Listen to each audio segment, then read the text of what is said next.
اما بعد فاعوذ باللہ من الشیطان الرجیم بسم اللہ الرحمن الرحیم وَلَقَدْ أَخَذْنَا آلَ فِرْعَوْنَ بِالسِّنِينَ وَنَقْصٍ مِّنَ الثَّمَرَاتِ لَعَلَّهُمْ يَذَّكَّرُونَ صدق اللہ العظیم۔ آگے بڑھنے سے پہلے دو باتوں کی وضاحت ہو جائے۔ ایک تو تصحیح کرنی ہے مجھے اس بات کی کہ حضرت موسیٰ علیہ السلام جب نبوت سے سرفراز ہو کر مصر واپس آئے ہیں تو اس وقت جو بادشاہ تھا فرعون، وہ اصل میں اس بادشاہ کا بیٹا تھا جس بادشاہ کے زمانے میں کہ یہ بچے کی حیثیت سے دریائے نیل سے باہر نکالے گئے تھے اور جس کی گود میں گویا کہ پلے تھے۔ وہ فرعون بھی ابھی زندہ تھا، بوڑھا ہو چکا تھا، لیکن اس کے حضرت موسیٰ علیہ السلام کے محل میں آنے تک تو کوئی اولاد نہیں ہوئی تھی۔ بعد میں اسے بھی اللہ نے ایک بیٹا دیا اور اب وہ بیٹا جوان تھا، اور وہ بیٹا جو ہے حضرت موسیٰ علیہ السلام کے ساتھ محل میں پلا بڑھا تھا، بالکل ایسے جیسے بھائی ہوتے ہیں۔ تو اس کے دل میں بھی محبت بہت تھی، گویا کہ حضرت موسیٰ کی حیثیت بڑے بھائی کی تھی، اور اس فرعون کی جس کو اب اس باپ نے تخت سے دستبردار ہو کر اپنا زندہ ہونے کے باوجود سارے امور سلطنت جو ہے تفویض کر دیے تھے اپنے اس بیٹے کو، اس کے دل میں بھی محبت تھی اور اس نے بھی قتل کرنے سے گریز کیا۔ دوسری بات جو آخری آیت تھی 15ویں رکوع کی، یہ ہمارے لیے خاص طور پر لمحہ فکریہ ہے، مسلمانان پاکستان کے لیے، کہ ہم نے بھی تحریک پاکستان جو چلائی تو ہندوؤں کے غلبے کے خوف سے کہ اگر ہندوستان ایک وحدت کی حیثیت سے آزاد ہوا اور جو جدید دنیا کا جمہوری اصول ہے ون مین ون ووٹ، تو ہندو جو ہے اتنے غالب ہو جائیں گے کہ ہمیں دبا لیں گے، ہمیں ایکسپلائٹ کریں گے، ہماری تہذیب، تمدن، دین، مذہب، عقیدہ، زبان، ہر چیز کو برباد کریں گے۔ تو اللہ تعالیٰ نے ہمیں اس تحریک پاکستان میں جو بھی ہم نے کوشش کی اس میں کامیابی دی، اور بالکل یہی الفاظ وَيَسْتَخْلِفَكُمْ فِي الْأَرْضِ، اور تمہیں زمین میں طاقت عطا کرے، قوت عطا کرے، حکومت عطا کرے، فَيَنْظُرَ كَيْفَ تَعْمَلُونَ، پھر وہ دیکھے گا تم کرتے کیا ہو،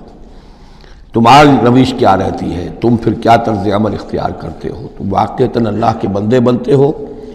اور اللہ ہی کی حکومت قائم کرتے ہو، یا یہ ہلدی کی گانٹھ جو تمہیں مل جائے تو اس کو لے کر تم پنساری بن کر بیٹھ رہتے ہو اور اپنی حکومت اور اپنی مرضی اور اپنی خواہشات کے مطابق وہ نظام وہاں کا چلاتے ہو۔ وَلَقَدْ أَخَذْنَا آلَ فِرْعَوْنَ، اور وہی قانون جو کہ سورہ انعام میں بھی آیا تھا، سورہ اعراف میں بھی، جب حضرت موسیٰ علیہ السلام آل فرعون کی طرف آئے تو اب یہ جو رد و قدح وہاں شروع ہوئی، تو اس دوران میں اللہ تعالیٰ نے قوم فرعون کے اوپر بہت سے چھوٹے چھوٹے عذاب بھیجنے شروع کیے تاکہ وہ ہوش میں آئیں، جاگیں۔ وَلَقَدْ أَخَذْنَا آلَ فِرْعَوْنَ، اور ہم نے پکڑا فرعون والوں کو بِالسِّنِينَ، بار بار قحط آ رہے ہیں، وَنَقْصٍ مِّنَ الثَّمَرَاتِ، اور فصلوں کی تباہی سے، لعلہم یذکرون، شاید کہ وہ نصیحت پکڑے۔ فَإِذَا جَاءَتْهُمُ الْحَسَنَةُ، جب بھی کبھی درمیان میں حالات بہتر ہو جاتے تھے، اچھی صورتحال ہوتی تھی، قَالُوا لَنَا هَٰذِهِ، وہ کہتے تھے یہ تو ہمارے لیے ہے ہی، ہماری محنت کا، ہماری پلاننگ کا، ہماری مساعی کا، ہماری جدوجہد کا ثمرہ ہے۔ وَإِن تُصِبْهُمْ سَیِّئَةٌ، اور جب انہیں کوئی تکلیف آتی تھی، یطیروا بموسیٰ ومن معہ، تو اسے سمجھتے تھے کہ یہ موسیٰ اور اس کے ساتھیوں کی نحوست کی وجہ سے ہے۔ الا انما طائرہم عند اللہ، آگاہ ہو جاؤ کہ ان کی نحوست، ان کی شوبی قسمت جو ہے وہ اللہ کے ہاتھ میں ہے۔ ولکن اکثرہم لا یعلمون، لیکن ان کی اکثریت علم نہیں رکھتی، سمجھتے نہیں۔ وقالوا مہما تأتنا بہ من آیۃ لتسحرنا بہا، اور وہ کہتے تھے بہت ہی چیلنجنگ انداز میں کہ اے موسیٰ، یہ تم اپنے جادو کے زور سے ہمارے اوپر جو جو چیزیں لا رہے ہو، جو مصیبتیں لا رہے ہو تاکہ تم ہم پر جادو کرو، فما نحن لک بمؤمنین، تو اس کے باوجود ہم ثابت قدم ہیں، صابر ہیں، ہم اپنے عقائد پر، اپنے نظام پر جمے ہوئے ہیں، ہم آپ کی بات ماننے والے نہیں ہیں۔ فارسلنا علیہم الطوفان، پھر ہم نے ان پر زیادہ بڑی مصیبتیں بھیجیں، طوفان وجراد، اور ٹڈی دل جس سے کہ فصلیں چٹ ہو گئیں، القمل، اور چچڑیاں، یہ قمل ہی سے ملتی جلتی شے جو ہے کھٹمل ہے ہماری، یہ جو انسان کے لیے پسو اور جس طریقے سے کہ اس کے خون کو چوستی ہیں، والضفادع، اور مینڈک، اس کثرت سے مینڈک ہو گئے، کہ جو برتن اٹھاؤ اس کے اندر سے میڑک برآمد ہو رہا ہے، اور ظاہر بات ہے کہ پھر اس سے گھن آتی ہے، ہانڈی میں سے میڑک پھدک کر نکل رہا ہے۔ والدمع، اور خون کی بارش، آیات مفصلات، یہ ہم نے نشانیاں بھیجی وقفے وقفے سے، ساری ایک دم نہیں، ایک مرتبہ ایک نشانی ہے پھر دوسری نشانی ہے۔ فاستکبروا وکانوا قوما مجرمین، اس کے باوجود وہ استکبار پر اڑے رہے، اور وہ بڑی ہی اڑیل قوم تھے، مجرم قوم تھے۔ ولما وقع علیہم الرجس، اور جب ان پر وہ مصیبت آ جاتی تھی، یعنی یہ کہ ہوتے ہوتے اب ان کی جو اکڑ فونی ہے اس میں کم سے کم یہ کمزوری واقع ہو گئی، یہ نرمی واقع ہو گئی جو آگے آ رہی ہے۔ ولما وقع علیہم الرجس، جب ان پر وہ عذاب آتا تھا، قالوا یا موسیٰ، تو وہ حضرت موسیٰ سے کہتے تھے، ادع لنا ربک بما عہد عندک، اپنے رب کو پکارو، دعا کرو جو تمہارا اس سے قول و قرار ہے، تمہارا عہد ہے اس کے ساتھ، تاکہ وہ ہمیں اس مصیبت سے نجات دے۔ لئن کشفت عنا الرجس، اگر اس نے ہم سے اس عذاب کو ہٹا دیا، کھول دیا، لنؤمنن لک، ہم تمہاری بات مان لیں گے۔ یہ ایمان کے ساتھ جب لام آتا ہے تو اس کے معنی وہ ایمان ایک عقیدے والا ایمان نہیں ہوتا، مان لیں گے، تمہاری بات مان لیں گے۔ ایک ہے ایمان بے کے ساتھ، آمنت باللہ و ملائکتہ و کتبہ، تو با کے ساتھ جب آتا ہے پورے وثوق کے ساتھ، یقین کے ساتھ، گہرے اعتماد کے ساتھ، اور ایک ہے کسی کی بات سرسری طور پر مان لینا، تو وہ پھر ایمان لام کے ساتھ ہوتا ہے۔ لنؤمنن لک، ہم آپ کی بات مان لیں گے، وَلَنُرْسِلَنَّ مَعَكَ بنی اسرائیل، اور آپ کے ساتھ ہم بنی اسرائیل کو اس ملک سے جانے دیں گے۔ اصل میں وہ کیوں نہیں جانے دینا چاہتے تھے؟ اس لیے کہ ان کے لیے وہ بڑی ہی چیپ لیبر تھی، ان کے غلاموں کی حیثیت تھی، اور بڑے بڑے بھاری کام ان سے کرواتے تھے۔ احرام مصر کی تعبیر میں نہ معلوم کتنے اسرائیلیوں کی ہڈیاں جو ہیں وہ دفن ہیں، بڑی بڑی چٹانیں جو ہیں وہ جب اوپر کھینچی جاتی تھی، یعنی کوئی گرتی تھی تو ان کے 20 نہیں سینکڑوں جو ہے اس کے اندر پس جاتے تھے۔ تو ظاہر بات ہے کہ وہ چیپ لیبر جو انہیں ملی ہوئی تھی اس کو چھوڑنے کے لیے آسانی سے وہ تیار نہیں تھے، اس حوالے سے انہیں یہ شاخ گزر رہا تھا، ورنہ ظاہر بات ہے وہ بھی جانتے تھے کہ یہ ہمارے اس ملک کے رہنے والے نہیں ہیں، کہ ابتدا میں ان کے لیے وہاں بڑی آؤ بھگت رہی، بڑے عیش رہے، وہ پیرزادوں کی طرح ان کا احترام کیا گیا، انہیں بہترین زمینیں دی گئیں۔ جوشن کا علاقہ کہلاتا ہے، جو نیل کا ڈیلٹا ہے، جو سب سے زیادہ زرخیز علاقہ ہے، وہ ان کو دیا گیا، وہاں یہ لوگ جو زمیندار بنے۔ لیکن اس کے بعد جب وہ نیشنلسٹ ریولوشن آیا تو بات ساری جو ہے وہ الٹی ہو گئی، تو فرمایا کہ ہم بھیج دیں گے آپ کے ساتھ بنی اسرائیل کو۔ فلما کشفنا عنہم الرجس،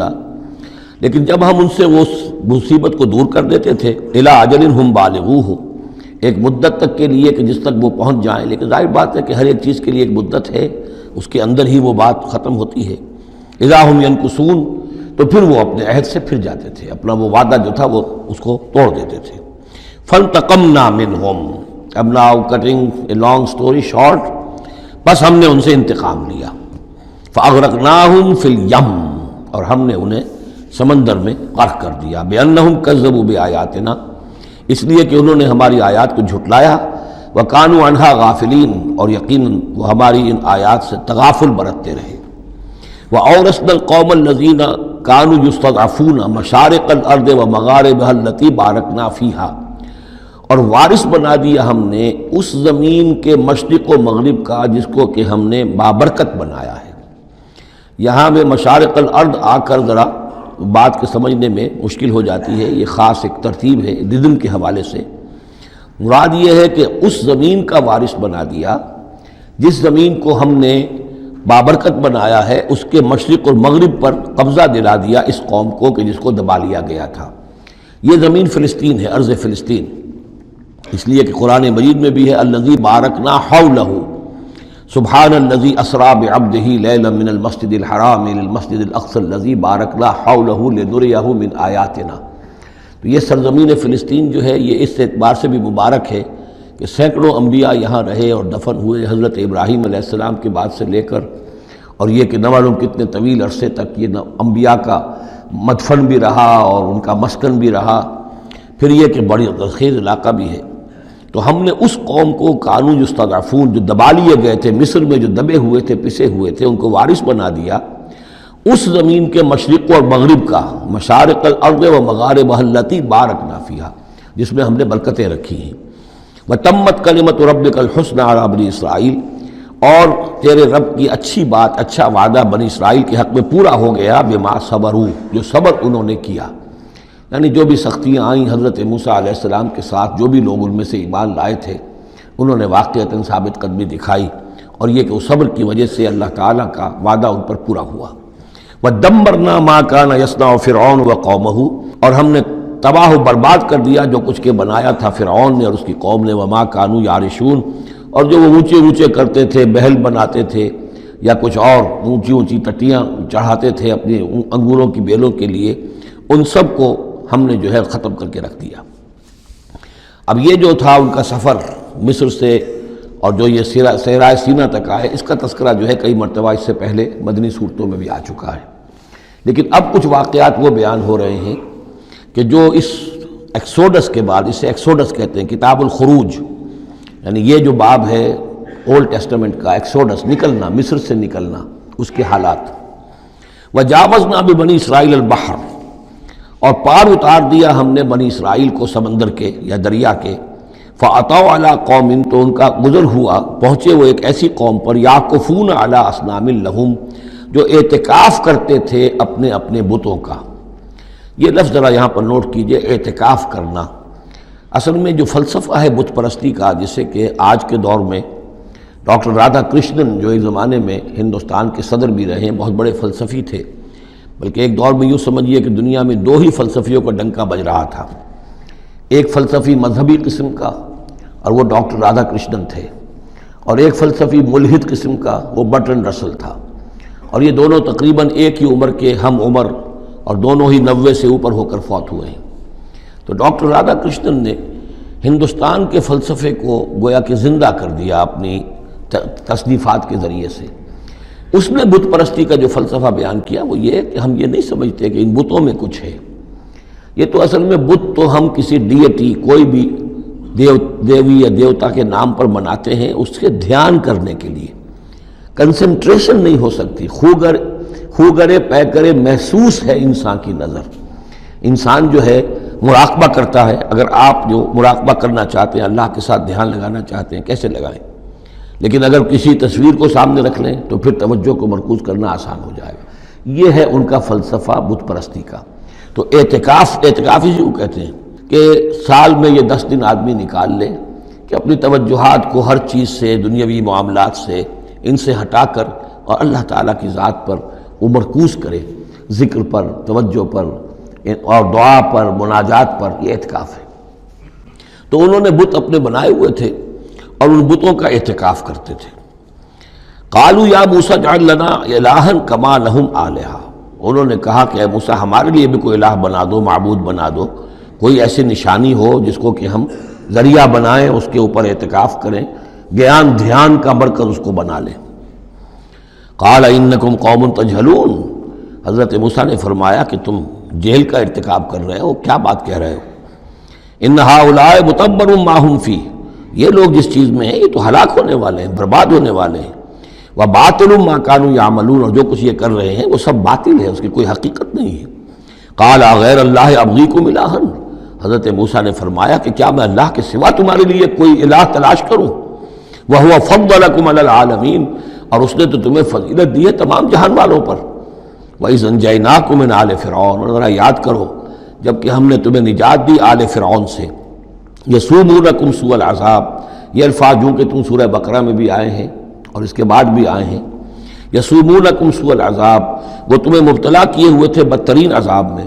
یقتلون ابناءکم ویستحیون نساءکم، وہ قتل کر ڈالتے تھے تمہارے بیٹوں کو اور زندہ رکھتے تھے تمہاری بیٹیوں کو۔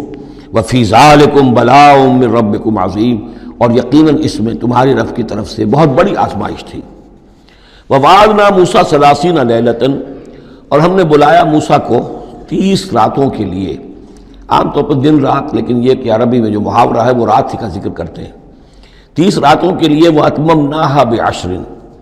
روایات سے معلوم ہوتا ہے کہ اولین جو تھی طلبی وہ 30 رات کے لیے ہوئی تھی، لیکن اس میں جو چلہ تھا جو حضرت موسیٰ علیہ السلام کو کاٹنا تھا، اس میں روزہ بھی تھا مسلسل 30 دن کا، تو اس میں یہ ہے کہ کسی وقت ان سے ضبط نہیں ہو سکا اور مسواک کر لی تھی، وہ جو روزے کی وجہ سے منہ کے اندر ایک طرح کی بو پیدا ہو جاتی ہے، اس کو برداشت نہ کر سکے، تو اس کی پاداش میں، اب یہ روایات ہیں، میں نہیں کہہ سکتا کہ کس حد تک ان میں صحت ہے، فَأَتْمَمْنَاهَا بِعَشْرٍ، تو مکمل کر دیا ہم نے اس مدت کو 10 دن سے، اور فَتَمَّ مِيقَاتُ رَبِّهِ 40 لَيْلَةً، تو وقت مدت پوری ہو گئی اس کے رب کی، یعنی 40 راتیں۔ یہیں سے ہمارے ہاں تصوف میں اہل صوفیہ نے 40 کا یہ چلہ کشی، 40 دن 40 رات کا چلہ کاٹنا، یہ جو ہے نکالا ہے۔ وقال موسیٰ لأخیہ ہارون، اور کہا موسیٰ نے اپنے بھائی ہارون سے علیہ السلام، اخلفنی فی قومی، آپ میری نیابت کیجئے میری قوم میں جا رہا ہوں، مجھے اللہ تعالیٰ نے طلب فرمایا کوہ طور پر، واصلح، اور دیکھیے اصلاح کرتے رہیے، ولا تتبع سبیل المفسدین، اور فساد مچانے والوں کے راستے کی پیروی نہ کیجیے گا۔ ولما جاء موسیٰ لمیقاتنا، اور جب موسیٰ پہنچے ہمارے وقت مقرر پر، وکلمہ ربہ، اور ان سے کلام کیا ان کے رب نے، قال رب ارنی انظر الیک، انہوں نے درخواست کی پروردگار مجھے اپنا دیدار عطا فرما، مجھے دکھا کہ میں تجھے دیکھوں۔ قال لن ترانی، اللہ نے فرمایا تم مجھے ہرگز نہیں دیکھ سکتے، ولکن انظر الی الجبل، لیکن ذرا اس پہاڑ کو دیکھو، فإن استقر مکانہ، اگر وہ اپنی جگہ پر کھڑا رہ جائے، برداشت کر جائے ہماری تجلی کو، فسوف ترانی، تو تم بھی سوچنا کہ شاید ہمیں دیکھ سکو۔ فلما تجلی ربہ للجبل، جب اللہ نے اپنی تجلی ڈالی پہاڑ پر، اب یہ جلی کہتے ہیں روشن چیز کو، جلی شے روشن، تجلی یہ باب تفاعل ہے، کسی شے کا خود روشن ہو جانا، تو اللہ تعالیٰ کی یہ ذات کی تجلی ہے کہ جو پہاڑ پر ڈالی گئی، جعلہ دکن، جس سے کہ وہ پہاڑ جو ہے وہ بالکل ریزہ ریزہ ہو گیا، وخر موسیٰ صاعقا، اور حضرت موسیٰ علیہ السلام بھی تجلی باری تعالیٰ کے اس بالواسطہ مشاہدے کے نتیجے میں بھی وہ بے ہوش ہو کر گر پڑے۔ فلما افاقا، جب انہیں افاقہ ہوا، ہوش میں آئے، قال سبحانک، اب انہوں نے کہا اے اللہ تو پاک ہے، تبت الیک، میں تیری جناب میں توبہ کرتا ہوں کہ میں نے جسارت کی تھی، میں نے جو ہے اپنی حیثیت سے بڑھ کر تجھ سے سوال کر لیا تھا، وانا اول المومنین، اور میں پہلا ہی ہوں ایمان لانے والا، بغیر دیکھے تجھے ماننے والا ہوں۔ قال یا موسیٰ انی اصطفیتک علی الناس برسالاتی، اللہ نے فرمایا موسیٰ میں نے تمہیں چن لیا ہے لوگوں پر، تمام انسانوں میں سے تمہیں چنا ہے، پسند کیا ہے اپنے پیغام کے لیے، رسالات کے لیے، وبکلامی، اور اپنے کلام کے لیے، یہ خاص مقام ہے، امتیازی مقام ہے حضرت موسیٰ کا۔ کلم اللہ موسیٰ تکلیما، فخذ ما آتیتک وکن من الشاکرین، تو لے لو جو میں تمہیں دے رہا ہوں اور بن جانا شکر کرنے والوں میں، یعنی یہ الواح جو ہے جو ہم دے رہے ہیں اس میں احکام لکھے ہوئے ہیں، یہ تم لے لو اور ان کا حق ادا کرو۔ وَكَتَبْنَا لَهُ فِي الْأَلْوَاحِ، اور ہم نے لکھ دیا اس کے لیے تختیوں پر، وہ پتھر کی تختیاں، مِن كُلِّ شَيْءٍ مَوْعِظَةً، ہر طرح کی نصیحت، وَتَفْصِيلًا لِكُلِّ شَيْءٍ، اور ہر طرح کے احکام کی تفصیل، یعنی جو بنیادی احکام ہیں، موٹے موٹے احکام ہیں، یوں سمجھیے کہ وہ در حقیقت ایک طرح سے ڈینجر سگنلز ہیں۔ اگر آپ کسی پہاڑی راستے پر جا رہے ہیں تو جگہ جگہ آپ کو نشانات ملتے ہیں کہ ذرا یہاں بچ کے گزرنا، تو شریعت خداوندی جو ہے وہ بھی در حقیقت انسانی تمدن کا جو پیچیدہ سفر ہے اس میں ڈینجر کوشنز ہیں، ڈینجر سگنلز ہیں، یہاں اس سے ذرا دور رہنا، اس سے ذرا ہٹ کر رہنا، اس کے اندر اندر آدمی جو ہے وہ اپنی محنت کرے، کوشش کرے، جد و جہد کرے، مباحات کے دائرے کے اندر جو بھی اس کا ہے چوائس اس کو اختیار کر لے، لیکن جو محرمات ہیں وہ حدود ہیں، تلک حدود اللہ فلا تقربوہا۔ تو شریعت کی جو آسمانی شریعت ہے اصل بنیاد یہی ہے کہ زندگی کے ہر گوشے سے متعلق چند موٹے موٹے احکام دے دیے، اس کے اندر جو ہے وہ کھلا چھوڑ دیا انسان کو کہ اب اس کے اندر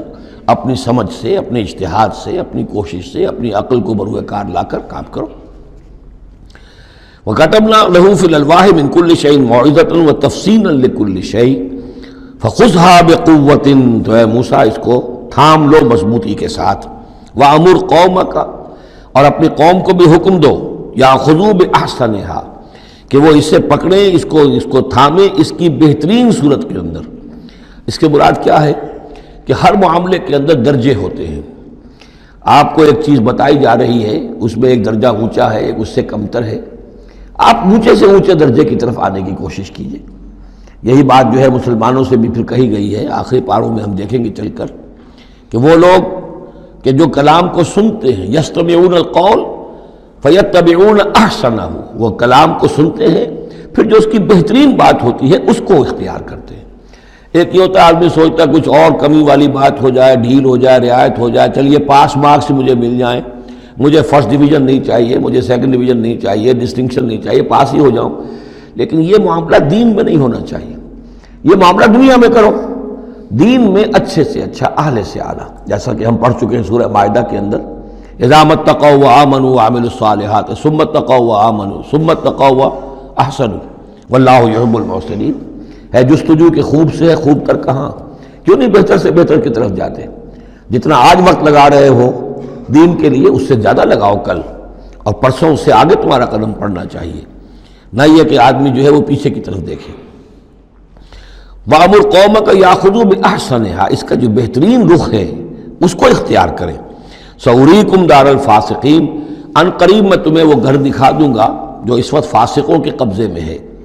یعنی یہاں جو کچھ ہوا ہے، کوہ طور جو ہے وہ سمجھ لیجئے کہ وہ سینائی پیننسلا کا جو ساؤدرن ٹپ ہے وہاں پر ہے تقریباً کوہ طور۔ تو گویا کہ خلیج سویز کو کراس کیا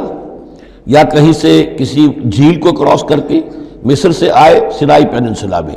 پھر یہ کہ خلیج سویز کے ساتھ ساتھ ہو کر ساؤدرن ٹپ تک پہنچ گیا پورا قافلہ، یہاں پڑاؤ رہا ان کا طویل عرصے تک، اور یہیں پر پھر حضرت موسیٰ علیہ السلام طلب کیے گئے کوہ طور پر،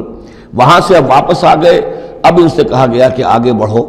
اور خلیج عقبہ کے ساتھ ساتھ ہو کر داہنی جو ہے کھاڑی جو ہے ریڈ سی کی، اس سے آگے بڑھو اور فلسطین میں جا کے اب تمہیں جنگ کرنی ہے۔ تمہارا وہ ملک جو ہے جو تم چھوڑ کر آئے تھے تقریباً یوں سمجھیے کہ 700-800 برس پہلے یا اس کے آس پاس، اب اس کے اوپر قبضہ ہے مشرکوں کا، کافروں کا، جاہلوں کا۔ اب اس اپنی سرزمین کو ان سے آزاد کرانے کے لیے اب تمہیں جہاد کرنا ہے، وہ جس کا ذکر ہم سورہ مائدہ میں پڑھا ہے، تو اس کا یہاں پر تذکرہ ہو رہا ہے۔ سَأُرِيكُمْ دَارَ الْفَاسِقِينَ، یعنی وہ فلسطین تک اب میں تمہیں لے جاؤں گا اور تمہیں دکھا دوں گا وہ جگہ جو تمہارا اصل مسکن ہے، اور اس کے لیے یہ ہے کہ تمہیں اب ان فاسقوں کو وہاں سے نکالنا ہوگا۔ سَأَصْرِفُ عَنْ آيَاتِ الَّذِينَ يَتَكَبَّرُونَ فِي الْأَرْضِ بِغَيْرِ الْحَقِّ، میں پھیر دوں گا اپنی آیات سے ان لوگوں کے رخ کو جو زمین میں ناحق تکبر کرتے ہیں۔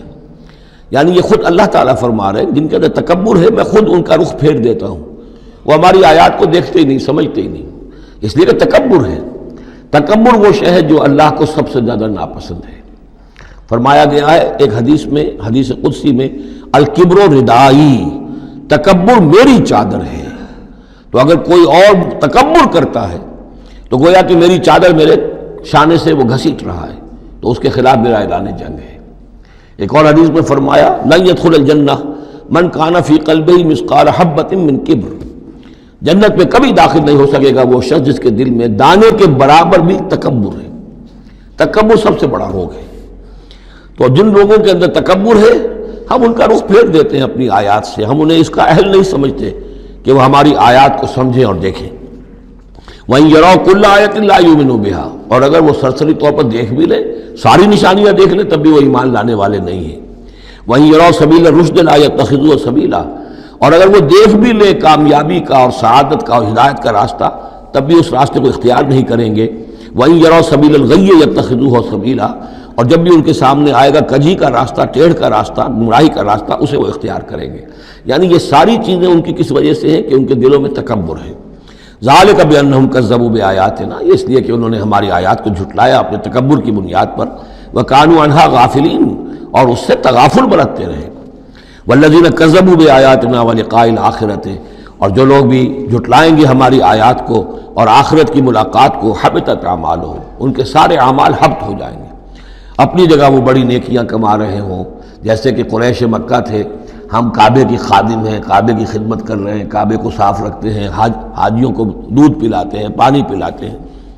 ان کے سارے عمل حقارت ہو جائیں گے۔ هل یجزون الا ما كانوا یعملون، اور ان کو نہیں دیا جائے گا بدلے میں مگر وہی کچھ جو وہ کرتے تھے۔ واتخذ قوم موسیٰ من بعدہ من حلیہم عجلا جسدا لہ خوار، اور بنا لیا موسیٰ کی قوم نے ان کے بعد، حضرت موسیٰ علیہ السلام جب چلے گئے کوہ طور پر تو پیچھے یہ ایک فتنہ اٹھا ہے، سامری، یہ سامری جو ہے اس نے فتنہ اٹھایا، اور جو کچھ ان لوگوں کے پاس، اسرائیلیوں کے پاس جو ان قبطیوں کے زیورات بہت سے رکھے ہوئے تھے امانتاً، وہ بھی جانتے تھے کہ یہ قوم، یہ چونکہ ابراہیم کی نسل میں سے ہیں تو یہ امانت دار ہیں۔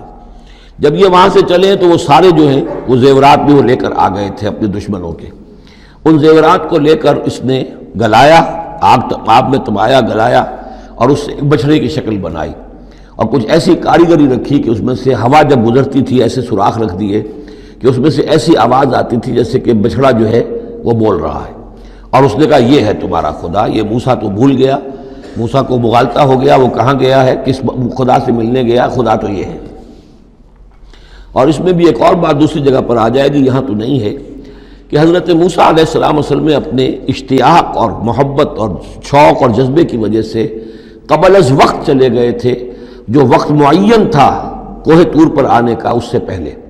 تو اللہ نے جواب طلبی کی تھی، ما عجلک عن قومک یا موسیٰ، اے موسیٰ اپنی قوم کو چھوڑ کر پہلے کیسے آ گئے ہو؟